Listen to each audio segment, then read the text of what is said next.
Shalom et bienvenue à Mekorot. Je suis Rabbi Shapira et aujourd'hui, j'ai un invité très spécial à Mekorot. Le pasteur Matt est un enseignant des perles de la Torah et aujourd'hui, il vient mettre notre cœur en feu en nous parlant de ce passage de la Torah, la Parashat Teruma. Il y a là un commandement très étrange alors qu'Israël prépare le Mishkan. Qu'as-tu pour nous aujourd'hui? Qu'as-tu sur le cœur? Eh bien, Rabbi Shapira, dans Exode 25, il y a un verset très intéressant qui parle d'une partie de la construction de l'Arche de l'Alliance. Et cela m'a toujours intrigué. Rabbi, tu nous apprends à raisonner différemment. Pas forcément comme des chrétiens, mais à voir les choses d'une façon très juive. C'est-à-dire que tout a une dimension spirituelle. Ainsi, un commandement très direct comme tu recouvriras l'arche d'or pur à l'intérieur et à l'extérieur. Lorsque j'étais enfant et que je lisais ce passage de la Bible, je me disais que cela n'avait rien à voir avec moi. Je veux dire, cela s'est passé il y a très longtemps et concerne le tabernacle et l'arche. Donc je ne voyais pas en quoi cela me concernait.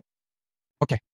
Mais c'était une erreur, car si nous regardons cela d'un point de vue spirituel, le Talmud dans le traité Yoma 72b nous enseigne que cet or, à l'intérieur et à l'extérieur de l'arche, nous parle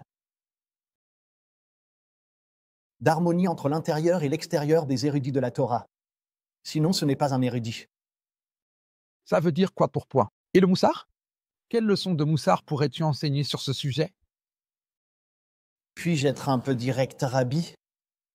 Je pense que dans notre pays, les États-Unis, nous avons vu beaucoup de guides spirituels, beaucoup de pasteurs, beaucoup de leaders recouverts d'or à l'extérieur.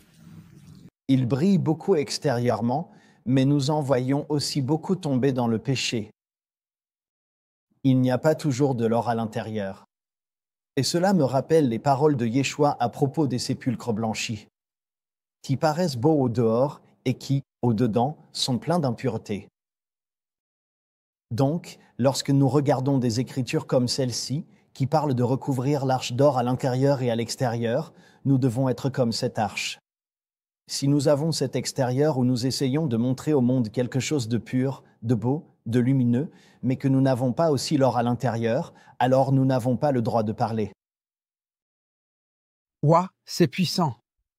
Et tu sais, le Ramad donne aussi une explication du secret de ce passage. D'ailleurs, tu ne l'as pas trop spiritualisé, car le Ramad a une pensée très similaire sur ce texte. Il dit que la clé pour comprendre l'or à l'extérieur par rapport à l'or à l'intérieur réside dans un seul mot, le mot Tahor. Il y a en fait beaucoup de personnes qui ont de l'or à l'extérieur et de l'or à l'intérieur, mais cet or n'est pas pur. Ce mot Tahor est ici la clé de ce passage. Et le Ramad explique que là où l'extérieur et l'intérieur ne sont pas en harmonie, cet endroit porte un nom que nous devons comprendre tous. Ce nom, c'est Ritsonim, un lieu de démon, un lieu où l'impureté peut rentrer, Sitra Hara. C'est un endroit que les démons peuvent atteindre. Dans le jargon chrétien, on parle de porte ouverte. Tu sais, il dit en fait que si l'intérieur et l'extérieur ne correspondent pas, alors on ouvre une porte. Vous avez sûrement quelque chose dans le Nouveau Testament qui parle de cela.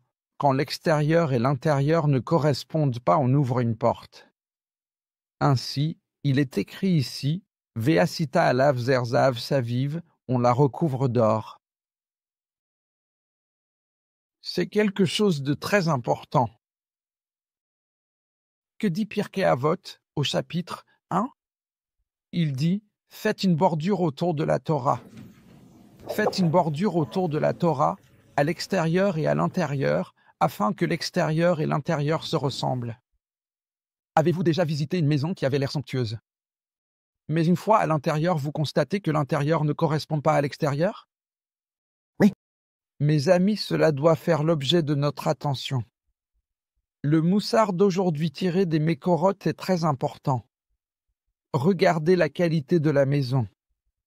Ce qui est intéressant, c'est que le mot utilisé ici est Tetsapenu et Joseph était appelé Tzafnat Panéar. Vous voyez ici un indice linguistique veiller sur l'harmonie entre la vie extérieure et intérieure de Joseph. Un dernier mot de votre part? Je pense que c'est tellement important, Rabbi. Nous apprenons dans le Nouveau Testament que Dieu préfère que nous soyons soit bouillants, soit froids. Il préférerait même que nous soyons totalement froids plutôt que tièdes. Donc, si vous mettez de l'or à l'extérieur, assurez-vous qu'il y en a aussi à l'intérieur. Ou si vous avez les deux, comme vous l'avez dit, assurez-vous que c'est de l'or pur. Assurez-vous de laisser le Seigneur éliminer les impuretés de cet or. J'irais même jusqu'à dire ceci, Dieu préférerait que vous soyez médiocre à l'extérieur et médiocre à l'intérieur plutôt que d'être vraiment ardent à l'intérieur et totalement froid à l'extérieur. Qu'en penses-tu? C'est vrai. J'aime les mots du Tanya, qui nous dit de nous considérer comme étant quelque part au milieu. Ne pas chercher à être excessivement juste, ne pas essayer d'être trop vertueux, et ne pas non plus agir comme si nous étions la pire personne. Il s'agit de trouver cet équilibre, l'harmonie entre l'extérieur et l'intérieur. J'aime la façon dont tu l'as formulé. Oui, dans le traité Kedushin 40b, il est dit qu'une personne doit se considérer comme étant à moitié méritante et à moitié redevable, ce qui signifie qu'elle se trouve exactement au milieu. Pourquoi? Vous vous demandez pourquoi une personne devrait se considérer à moitié méritante. Savez-vous pourquoi? Parce que chacun d'entre nous doit avoir de soi une opinion équilibrée. L'enseignement de la Torah contient quelque chose de très important. Assurez-vous que l'extérieur correspond à l'intérieur. Faites un bilan réaliste de qui vous êtes. Puis essayez de vous orienter peu à peu en direction du mérite. Et, si Dieu le veut, vous y parviendrez. Mais vous devez le faire de manière équilibrée. Et d'ailleurs, c'est aussi pour ça que Yeshua disait « Suivez le chemin étroit, le chemin droit ». C'est comme l'or.